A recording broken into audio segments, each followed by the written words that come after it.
Hi and welcome to this video. I thought in this video I'm going to show you the tools that I use after I made the video about the materials that I use and where I get them from. And I'm going to link all the tools that I'm showing you in the video description, and I probably put them on my blog as well, so you can look them up anytime. All the links that I'm showing, I don't know if they expire anytime soon, or I didn't personally order from all these links. I just show you links that look similar to the items that I have at home. I bought some of them at the local craft store, and some of them I bought at different websites that are not available anymore. So I hope that these items will work for you, but I can't be held responsible if the sellers are not reliable, or if the tools don't work out for you. So please do your own research, but I really hope, and I did some research, and these tools should be okay. But you never know, so I don't want to promise that everything's fantastic and then if it turns out not to be. Okay, that's enough talking. So for now, let's start with the simple hand needles. There's just an assortment of different kinds of needles that you always need in your toolbox, in your sewing box, just for general hand sewing, closing, turning holes, all that kind of stuff. And I always show you a link at Amazon for my US customers, viewers, listeners, and also a link for Australia, because that's where I live, that's where I buy my things. And all the customers and viewers in the UK and Europe and other places, please look up your local Amazon or craft sites, eBay, wherever you can get your tools. Here's the link for Australia, just some general hand needles. Another thing I use is the beading needles. People ask me, what are those needles that you're using when you're sewing the eyes? They're really, really thin, and I like those beading needles because they don't leave big holes when you're stitching the eyes. It can look a bit ugly when you're pulling and tucking on the fabric, and it doesn't look so nice. So these beading needles are really nice. I use the long ones, the 120mm long ones, because you can go through the eye, through to the top of the head, and they're long enough for that. You always need to be careful with them because they're really thin and they break easily. So you don't want them to get lost inside the head, which thankfully never happened for me. But you just need to be careful with them. They bend a little bit, so they're not that easily to break, but just be careful with them. And then here's the link in Australia for the 120mm or 12cm long ones. And I also use the 55mm long ones. Here they are, just for general sewing as well, because I just like how thin they are, and it just looks lovely when you stitch that way, and you can hardly see the stitches sometimes when you use these thin needles. Then sculpting needles for dolls, or just long doll makers needles, they always come in handy when you're sewing belly buttons, or when you want to make a bum crack, or just go have a really large doll that you need to go through to the back of the head. And here's the link for the Australia doll making needle, teddy bear needles, all that kind of stuff. You can ask for the teddy bear or doll makers needles at your local craft store. Then for finishing wool and crochet knitting projects, I use these wool needles. Mine look very similar. They should be fine. Here's the link for an Australian product. Another thing I use are, of course, just sewing pins to pin things into place. And a nice these are probably not the best quality, but they're nice and cheap, and they look so pretty, so you can probably find a lot more professional nice ones, or you probably already have some at home, I hope.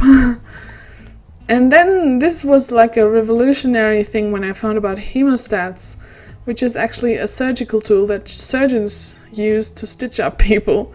And since we are stitching up little doll people, this comes in handy.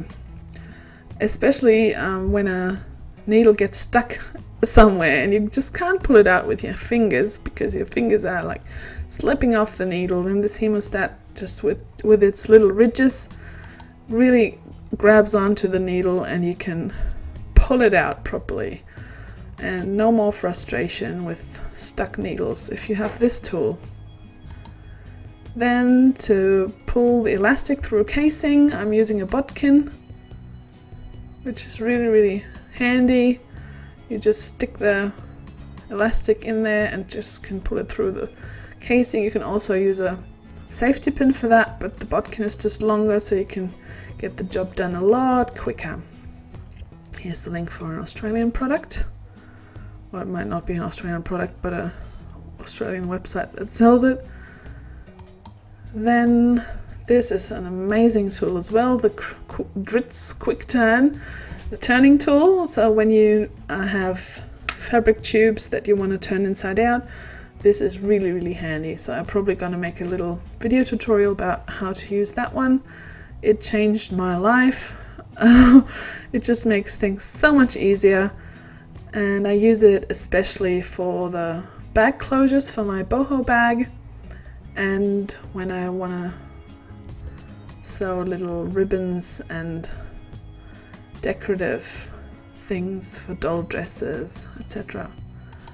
You can also buy it on ebay.com.au, but it actually ships from the United States. So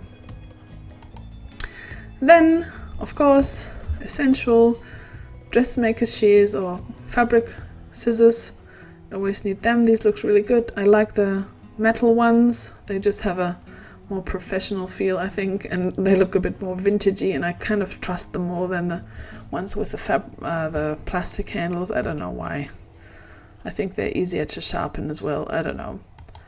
Here is a link for an Australian website with fabric scissors and a cutting mat. You've seen that in my videos many times. I have a blue one, which is a bit dark for some filming, so I just got myself a bright pink one, and I don't know, I can't wait to use that one in one of the upcoming videos, so stay tuned for that. That's going to be fun.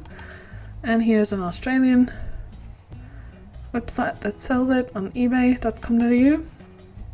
For stuffing, I actually use bamboo chopsticks, so they are really great. I used to have this really large, big, thick stuffing stick, which was just too big to stuff the thumbs of the 8-inch dolls. So one day I just got the idea to use a bamboo chopstick for that, and they are so great because they have a thicker end and a thinner end, and you can use the thin end for stuffing the thumbs and the thicker end just to stuff in stuff in general. That's on Amazon here and on eBay here. Some people also like using the end of the other end of a wooden cooking spoon, which works well as well, especially when you have really large dolls that you want to stuff. You might need something bigger than a little chopstick.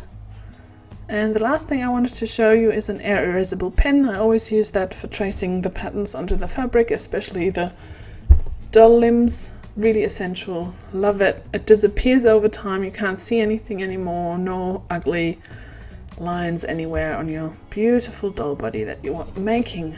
And here is the link for ebay.com.au. I actually purchased from this seller, so I can vouch for that one. Free postage. They're in Carrara, Queensland. It's not too far away from where I live. Okay, I hope this was useful. I hope I didn't forget too many tools. If I did, please leave a comment below or send me a message on Facebook. If you have any requests for videos or questions, please let me know as well, so I'll try to include the answer in a future video. Thank you for watching. Don't forget to like, subscribe for more videos, and follow me on Facebook, Instagram and Twitter. See you next time. Bye!